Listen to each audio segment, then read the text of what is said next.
Oven లేకుండా ఇంట్లో ఉన్న కడాయితోనే చేసిన పిజ్జా డోమినోస్ కన్నా పర్ఫెక్ట్గా వస్తుందండి. హాయ్ ఫ్రెండ్స్, విరాజీస్ కిచెన్ స్వాగతం సుస్వాగతం. ఈ రోజు మనం పిజ్జా చేస్తున్నామండి. మామూలుగా మనం మైదాతో చేస్తాం కదా, ఈ రోజు హెల్దీగా గోధుమ పిండితో పిజ్జా చేస్తున్నామండి. పిజ్జాకి పిండి కలిపేటప్పుడు ఇంకా బేకింగ్ అయ్యేదాకా పర్ఫెక్ట్ టైంతో చెప్తానండి. ఇలా చేస్తే పిజ్జా ఎక్కడా మారదు, స్పాంజ్ లాగా వస్తుందండి. మీరు ఫస్ట్ టైం ట్రై చేసినా కానీ డోమినోస్ కంటే పర్ఫెక్ట్గా వస్తుందండి, దానికి నేను గ్యారంటీ. ఇంకెందుకు ఆలస్యం, ఆటలాడుతూ చేసేద్దాం, చూసేద్దాం రండి. వీడియోలో అయితే చూస్తున్నారండి కానీ లైక్ చేయడం లేదండి. ప్లీజ్ అండి, ఒక్క లైక్ చేయండి, అలానే హైప్ చేయండి. గోధుమ పిండి పిజ్జాకి కావాల్సిన పదార్థాలు చూద్దాం రండి. ఈస్ట్ వేసి కలుపుకున్న గోధుమ పిండి, sweet corn, capsicum, pizza sauce, ఇక్కడ మష్రూమ్ తీసుకున్నానండి. మీరు మష్రూమ్ అయినా తీసుకోవచ్చు, ఏదైనా వేసుకోవచ్చు అండి. పన్నీర్ కూడా వేసుకోవచ్చు, కాకపోతే నేను ఈరోజు మష్రూమ్తో చేసి చూపిస్తున్నాను. ఒక చిన్న సైజు ఎర్రగడ్డ, పిజ్జా చీజు, అలాగే పిజ్జా తట్టుకునేటప్పుడు ప్లేట్ మీద అప్లై చేసుకునేకి బటరు, వీటితో పాటు ఆరిగాను, చిల్లీ ఫ్లేక్స్. ముందుగా పిజ్జాకి పిండి కలిపి పెట్టుకునేద్దామండి. ఇది డ్రై ఈస్ట్ అండి, కాబట్టి ముందుగా కలిపి పెట్టేద్దాము. ఒక 10 నిమిషాలు కానీ కలిపి పెట్టేసినట్లయితే మనకు సరిపోతుంది. ఈ స్పూన్తో 3 స్పూన్లు వేస్తున్నానండి. చిన్న స్పూన్ తీసుకున్నాను కాబట్టి 3 వేస్తున్నాను. మీరేమైనా మీడియం స్పూన్ తీసుకున్నట్లయితే 2 వేసుకోండి, సరిపోతుంది. మామూలుగా మన డోమినోస్లో ఇస్తారు కదండి పిజ్జా, అంత సైజు 2 వస్తుందండి. ఇదే స్పూన్తో 3 స్పూన్లు షుగర్ అండి. ఈ షుగర్ అనేది పౌడర్ చేసినాను కాబట్టి నున్నగా ఉంది. 1 2 3. ఎందుకంటే మనకు పిజ్జా అనేది చప్పగా లేకుండా లైట్గా స్వీట్ ఉంటుందండి కాబట్టి. ఇంకొకటి అండి, ఇక్కడ గోరు వెచ్చటి నీళ్ళు పోస్తున్నాను. మరీ వేడిగా కాకుండా మరీ చల్లగా కాకుండా గోరు వెచ్చటి నీళ్ళు పోసుకోండి. అప్పుడు మనకి ఈస్ట్ అనేది బిన్నె కరుగుతుంది, అలాగే నురుగు వస్తుందండి. నురుగు రావాలంటే ఇలా మీరు వేడి నీళ్ళే పోసుకోవాలండి. ఇప్పుడు దీన్ని బాగా కలుపుకుందాము, ఎక్కడ ఉండలు లేకుండా. కరెక్ట్గా ఒక 10 నిమిషాలు పెట్టినట్లయితే బాగా నురగొస్తుంది. మన ఇడ్లీ పిండి పొంగుతుంది కదా, అలా వస్తుంది. మీరు చన్నీళ్ళు పోసినా కానీ వస్తుందండి. ఇలా కలిపేదాని వల్ల 10 నిమిషాల్లో నురగ అనేది వస్తుంది. మీరు చన్నీళ్ళు పోసి కలిపేదాని వల్ల ఒక 20 నిమిషాలన్నా టైం పడుతుంది. ఫాస్ట్గా కావాలంటే ఇట్లా గోరు వెచ్చటి నీళ్ళు పోసుకోండి. ఈస్ట్ అనేది కొంచెం బాగా కరిగేదాకా కలుపుకోండి. పూర్తిగా అయితే కరగదు, పూర్తిగా కరగాలంటే మనకు కొంచెంసేపు టైం పడుతుంది. కొంచెం కరిగినా కానీ సరిపోతుంది. అంతే అండి. ఇప్పుడు మూత పెట్టేసి 10 నిమిషాల తర్వాత చూద్దాం. ఈస్ట్ కలిపి పెట్టి 10 నిమిషాలు అయిందండి. ఇప్పుడు చూద్దామండి. చూడండి, బాగా పులిచిందండి. ఇంకొంతసేపు ఉంటే ఇంకా నురుగు ఎక్కువ వస్తుంది. మనకి ఈ మాత్రం వస్తే కూడా సరిపోతుందండి. ఇప్పుడు ఈ కప్పుతో 2 కప్పులు గోధుమ పిండి వేసుకుందాం. 1 2, అలాగే కొద్దిగా సాల్టు. ఇప్పుడు ఈస్ట్లోనే ఒకసారి కలుపుకుందామండి. మనకి ఈ నీళ్ళు అయితే సరిపోదండి, కొంచెం కొంచెం నీళ్ళు వేసుకుంటే కలుపుకోవాలి. మన చపాతీ పిండి కంటే కొంచెం మెత్తగానే ఉండాలి.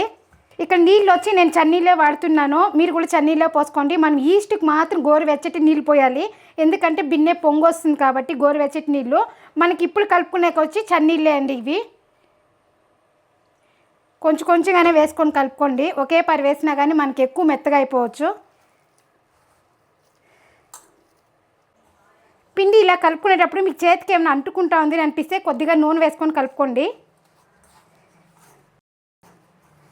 ఇంకా మనకి పొడి పిండి అనేది ఉంది, బాగా కలిసేదాకా కలుపుకోవాలి ప్రెస్ చేస్తా. ఈ పిండి అనేది మన చపాతీ పిండి కంటే కొంచెం మెత్తగానే ఉంటుంది, గట్టిగా అయితే ఉండదు. ఇప్పుడు కొద్దిగా ఆయిల్ వేసుకుందాము. ఇలా ప్రెస్ చేసి కలిపిన తర్వాత 5 నిమిషాలు ఇలా కలపాలి. 5 నిమిషాల తర్వాత మళ్ళీ మనము బండపైన వేసుకొని మళ్ళీ బాగా కలపాలి. లోపల పిండి బయట రావాలి, బయట పిండి లోపలికి పోవాలండి, అలా కలపాలి. ఇలా నేను వీడియోలో ఎలా అయితే చూపిస్తున్నానో ఇట్లే కలపండి. చూడండి, పిండి కూడా ఎంత మెత్తగా ఉందో, మన చపాతీ పిండి కంటే ఇంకా కొంచెం మెత్తగానే ఉంది. ఇప్పుడు మన గిన్నెలో అయితే మనకు సరిగా అవ్వదండి, కాబట్టి ఇట్లా బండపైన వేసుకొని ఇంకొద్దిగా ఆయిల్ వేసుకుందాము. చేతికైతే అంటుకునేటుంటేనే వేసుకోండి, అంటుకోకపోతే వేసుకోవాల్సిన అవసరం లేదు. ఇలా బాగా కలుపుకోవాలి పిండి అనేది.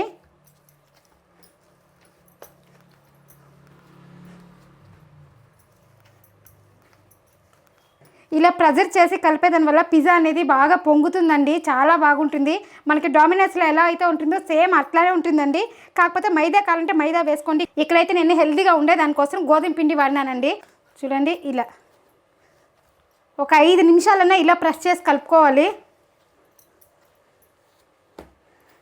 మీకు అంటుకుంటా ఉంది అనిపిస్తే కొద్దిగా ఆయిల్ వేసుకోండి.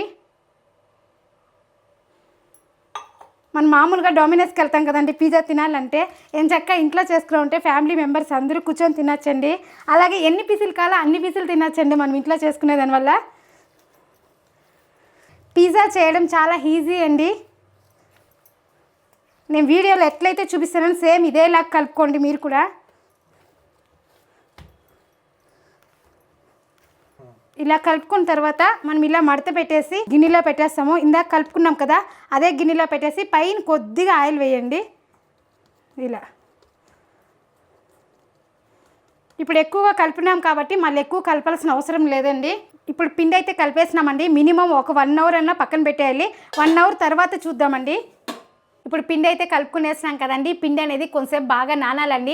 మినిమం 1 అవర్ అయినా ఉండాలండి. ఈ 1 అవర్లో మనము పిజ్జాకి కావాల్సిన పదార్థాలన్నీ కట్ చేసి పెట్టుకుందామండి.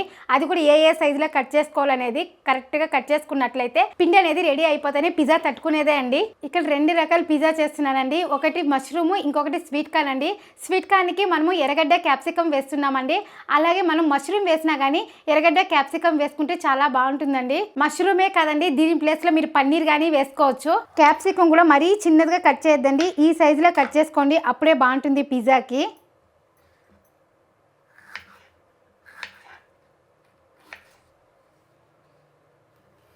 చూడ్డానికి బాగుంటుంది, తినడానికి బాగుంటుందండి ఈ సైజు కట్ చేసుకుంటే. లేదక్క మాకు ఇంకా సన్నగా కావాలంటే కూడా సన్నగా కూడా కట్ చేసుకోండి. ఇప్పుడు వీటిని ఒక ప్లేట్లో పెట్టుకునేద్దాం. అలాగే ఎర్రగడ్డ కూడా కట్ చేసుకుందాము. ఎర్రగడ్డ కూడా అంతే అండి, కొంచెం పెద్ద సైజులోనే కట్ చేసుకోండి. మీరు ఎర్రగడ్డ అనేది ఇలా అంటుకొని ఉంటుంది కదా, దాన్ని ఇలా తీసుకోండి ఒకటొకటిగా, అప్పుడే బాగుంటుంది మనకి. ఇలా తీసుకున్నట్లయితే మన పిజ్జా మీద పెట్టుకునే సరిపోతుంది. చూడండి, ఒకదానికొకటి అంటుకొని ఉంటే ఇలా తీసి పెట్టుకోండి. అలాగే మష్రూమ్ కూడా నీట్గా కడుక్కున్న తర్వాత కట్ చేసుకోండి. మష్రూమ్ కూడా ఇలా సన్నగా కట్ చేసుకోండి, అప్పుడే బాగుంటుంది. ఇంకొకటండి, మష్రూమ్ ముందుగా కూడా వేయించాల్సిన అవసరం లేదండి, అలానే వేసుకోవచ్చు.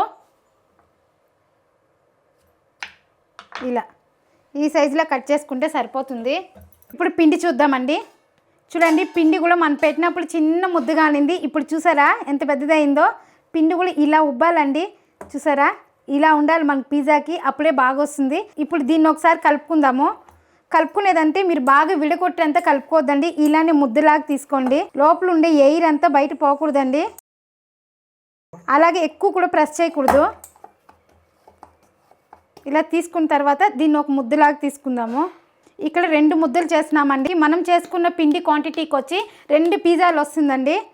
ఇలా చేసుకున్న తర్వాత మనము ప్లేట్లో తట్టుకోవాలి. ఫస్ట్ మనము ప్లేట్కి బటర్ అప్లై చేసుకున్నట్లయితే పిజ్జా తట్టిన తర్వాత తీసుకోవడానికి ఈజీగా ఉంటుందండి, ఎక్కడ అంటుకోదు.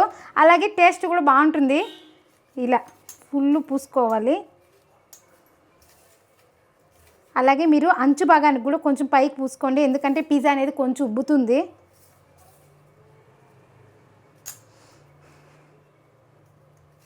అంతే అండి, ఇలా పూసుకున్న తర్వాత ఒకవేళ మీ దగ్గర బటర్ లేదు అంటే నెయ్యి వేసుకోండి. కాకపోతే బటర్ వేసుకునే దానివల్ల టేస్ట్ బాగుంటుంది. ఇప్పుడు ఈ పిండి ముద్దను కూడా తీసుకొని మనం ఇందులో పెట్టుకొని తట్టుకుందాము. మీరు ఇలా ఒత్తుకునేటప్పుడు సైడ్లో అంచులాగా వచ్చేలాగా చూసుకోండి. ఇట్లా ప్లేట్ని తిప్పుకుంటూ కూడా తట్టుకోవచ్చు. మీకు పిజ్జా అనేది ఎక్కువ లావుగా కావాలంటే ఇంకా ఎక్కువ పిండి తీసుకోండి. లేదక్క మాకు మరీ లావుగా వద్దు, మీడియంగా చాలంటే నేను తీసుకున్న క్వాంటిటీలో తీసుకోండి, సరిపోతుంది.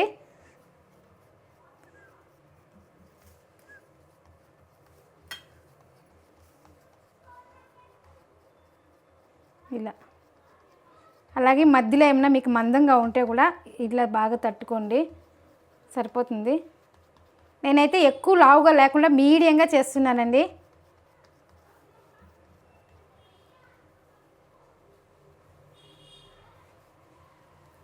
సైడ్లో వచ్చి ఇట్లా చేసుకోండి. అంచులు అనేది ఇట్లా ఉండేదానివల్ల మనకు గాలి ఎక్కడ పోకుండా ఉంటుంది. అలాగే మనం బటర్ ఇక్కడ దాకా అప్లై చేసుకున్నాం కదా, అంటుకోదు. మీరే చూస్తారు కదండి, ఎక్కడ అంటుకోకుండా నీట్గా వస్తుందండి. మీరు ఫస్ట్ టైం చేసినా కానీ చాలా పర్ఫెక్ట్గా చేస్తారండి.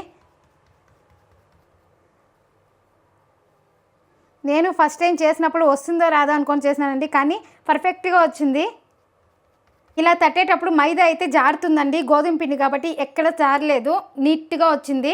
ఇలా తట్టుకున్న తర్వాత ఫోర్క్ స్పూన్ ఒకటి తీసుకొని ఇట్లా ఘాట్లు పెట్టుకోండి. ' ఇప్పుడు పిజ్జా సాస్ వేసుకుందాం. ఇప్పుడు దీన్ని బాగా అప్లై చేసుకుందాం. మీరు పిజ్జా సాస్ కూడా ఇంట్లోనే తయారు చేసుకోవచ్చండి, టైం కానీ ఉన్నట్లయితే.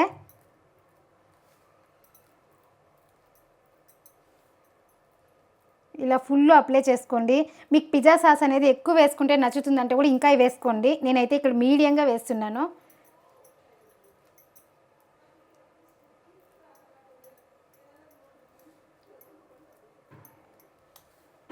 సైడ్లో కొంచెం చూసి పూసుకోండి.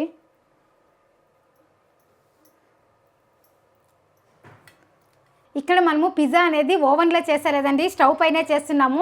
అల్యూమినియం పాత్ర ఉంటుంది కదండి గట్టిగా, దాంతో చేసుకోండి. అది కొంచెం ఘనంగా ఉండాలండి.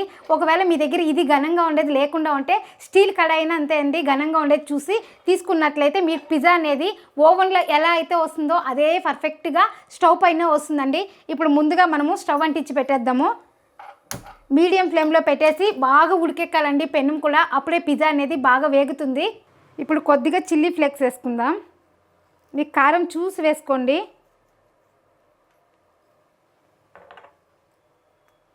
కొద్దిగా ఆరిగానే వేసుకుందాం.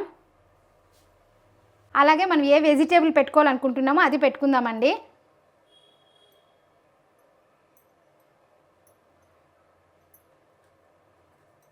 ఇలా మీరు చూసి పెట్టుకోండి, ఎక్కువ కావాలా తక్కువ కావాలనేసి కూడా.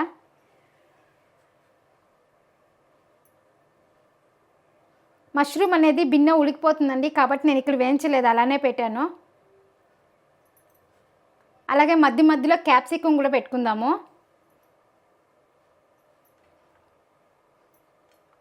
మీరు ఒట్టి క్యాప్సికమే కావాలైనా చేసుకోవచ్చు, ఆనియనే కావాలన్నా చేసుకోవచ్చు, ఏదైనా చేసుకోవచ్చు అండి. అలాగే ఆనియన్ పెట్టుకుందాము మధ్య మధ్యలో. మనకు వెజిటేబుల్ అనేది ఎక్కువగా కనిపిస్తే కూడా బాగుంటుందండి పిజ్జాలో తినడానికి.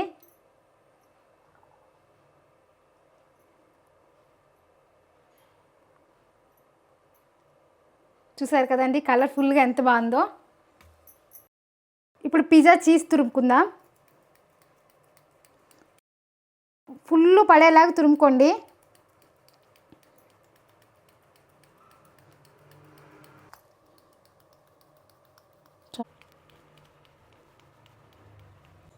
మీరు చీజ్ అనేది ముందుగానే కూడా తురుము పెట్టుకోవచ్చండి, లేదా చిన్న చిన్న ముక్కలుగా కూడా దొరుకుతుంది. కడాయి అనేది బాగా ఉడికెక్కిందండి. ఇప్పుడు పిజ్జా స్టీమ్ చేసుకుందాం. కింద ఇలా రింగు పెట్టుకోండి, అప్పుడే మనకు తీయడానికి బాగుంటుంది. అలాగే ప్లేట్ కూడా కింద కూర్చోకుండా పైకే ఉంటుంది. కడాయి అనేది 10 నిమిషాలు బాగా వేడి చేసుకోండి. వేడి చేసిన తర్వాత పెట్టుకోండి పిజ్జా అనేది. ఇప్పుడు పిజ్జా పెట్టుకుందాము. కడాయి బాగా వేడెక్కింది. ఇలా పెట్టుకున్న తర్వాత మీకు ఎక్కడ గాలి పోకుండా ఉండే మూత పెట్టుకోండి, అప్పుడే పిజ్జా అనేది బాగా స్టీమ్ అవుతుంది. చూడండి పర్ఫెక్ట్గా కూర్చునింది ఈ మూత. ఇట్లా మూత పెట్టుకోండి మీరు కూడా. మీడియం ఫ్లేమ్లో 25 నిమిషాలు పెట్టుకున్నట్లయితే మన పిజ్జా అనేది బాగా బేక్ అవుతుందండి. అప్పుడు అచ్చం డామినోస్ స్టైల్లో పిజ్జా వస్తుందండి. లాస్ట్ టైం మనం మైదాతో చేసినాము, ఈసారి వచ్చి మనం గోధుమ పిండితో హెల్దీగా చేస్తున్నామండి. కాబట్టి మన డామినోస్లో ఎలా అయితే ఉంటుందో పిజ్జా, అలానే మన ఇంట్లో కూడా రెడీ అయిపోతుంది. ఆ పిజ్జా బేక్ అయ్యే లోపల ఇంకొక పిజ్జా తట్టుకుందామండి. బటర్ వేసుకుందాము. సేమ్ దానికి ఎలా అయితే అప్లై చేసుకున్నామో అట్లే అప్లై చేసుకుందాం.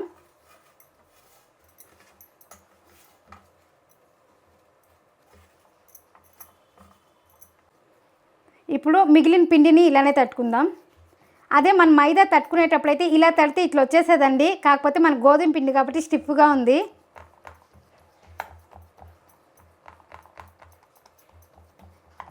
మీరు ఎక్కడ రావు లేకుండా పలచగా లేకుండా ఈక్వల్గా తట్టుకోండి, అప్పుడే పిజ్జా అనేది కరెక్ట్గా వస్తుంది.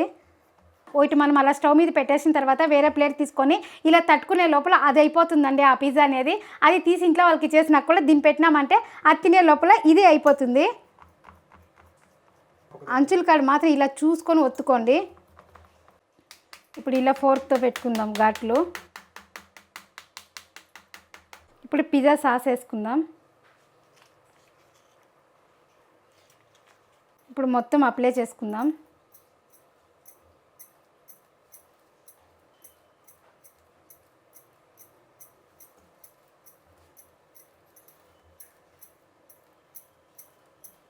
ఇలా సైడ్లో కూడా. ఇప్పుడు కొద్దిగా చీజ్ వేసుకుందాం. మీకు కావాలంటే ఇట్లా చీజ్ వేసుకున్నాక వెజిటేబుల్ పెట్టుకోండి, లేదాక పైన వేసుకునేది సరిపోతుందంటే నేను ఫస్ట్ చేశాను కదా అలాగని చేసుకోండి. చాలామంది ఎక్కువ చీజ్ ఇష్టపడరు, పిల్లలకైతే చీజ్ ఉండేదాని వల్ల తింటారండి. అలాంటప్పుడు ఇట్లా వేసుకోండి. ఇప్పుడు వచ్చి స్వీట్ కార్న్ వేసుకుందాం.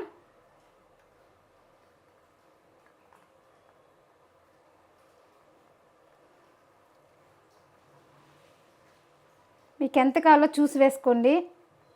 ఇప్పుడు క్యాప్సికమ్ పెట్టుకుందాం.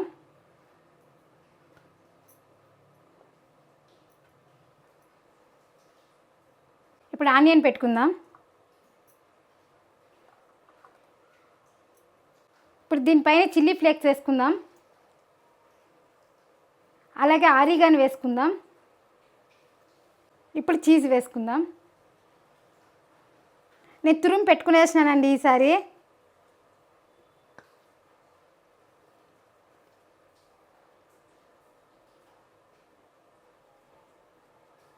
ఈ పిజ్జా అయిన తర్వాత ఈ పిజ్జా బేక్ చేసుకుందామండి. పిజ్జా పెట్టి 25 నిమిషాలు అయిందండి. ఇప్పుడు తీసేద్దామండి. చూడండి, పిజ్జా అనేది మంచిగా బేకింగ్ అయిందండి. చూడండి, మన పిజ్జా అనేది రెడీ అయిపోయింది. ఇప్పుడు దీన్ని తీసేసాం కదా, ఈ పిజ్జా పెట్టేద్దాం అందులోనే. స్టవ్ ఆపే పని లేదు. ఇది కూడా అంతే అండి, లో ఫ్లేమ్లోని 25 నిమిషాలు పెట్టుకొని బాగా బేకింగ్ చేసుకోవాలి. చూడండి, పిజ్జా అనేది ఎక్కడ అంటుకోకుండా వచ్చింది. చూడండి, కింద కూడా ఎక్కడ మారలేదండి. సైడ్లో కొంచెం అంటుకున్నట్లు ఉంటుందండి, ఎందుకంటే మనము బటర్ పూసిన కాడికి అంటుకోదండి. బటర్ పైకి వచ్చింటే మాత్రము అంటుకుంటుంది. ఇలా దోశలు గంట ఉంటుంది కదా, దాంతో ఇలా తీసుకోండి. మన దోశలాగా ఈజీగా వచ్చేసిందండి. ఇప్పుడు పిజ్జా అనేది మనకి ఏ సైజులో కావాలో ఆ సైజులో కట్ చేసుకుందాం. మీకు చూస్తుంటేనే తెలుస్తుందండి ఎంత బాగా వచ్చిందో.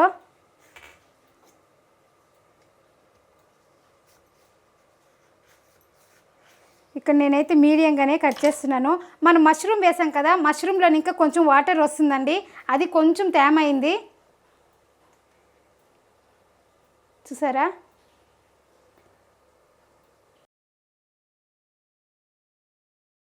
అలాగే చూడండి, వెనక భాగం కూడా ఎక్కడ మాడలేదండి.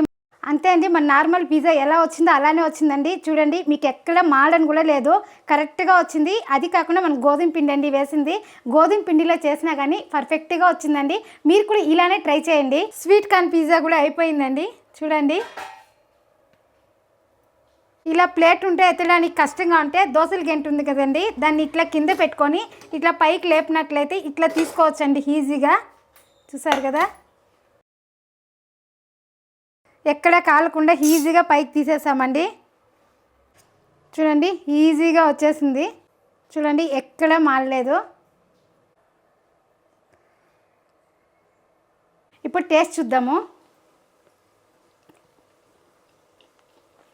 పిజ్జా అయితే డోమినోస్లో తెచ్చినట్లే ఉండండి, అంత బాగుంది. మీరు పిజ్జా ఇలానే ట్రై చేయండి, పర్ఫెక్ట్గా వస్తుంది. ఇంకెప్పుడు బయటని ఇంకా తేరండి, అంత బాగుంటుందండి. అంతే అండి, మనం ఏం చేసినా ఫాస్ట్లోను, టేస్ట్లోను, క్వాలిటీలోను ఎందులోనూ రాజీ పడకూడదండి. ఎందులో రాజీ పడదు, మీరు రాజీ పడకండి. ఇలాంటి మంచి మంచి వీడియోస్ మన ఛానల్లో బోల్డ్ అన్ని ఉన్నాయండి. ఇక్కడ క్లిక్ చేసి చూడండి. మరొక వీడియోలో మళ్ళీ కలుద్దాం. బాయ్.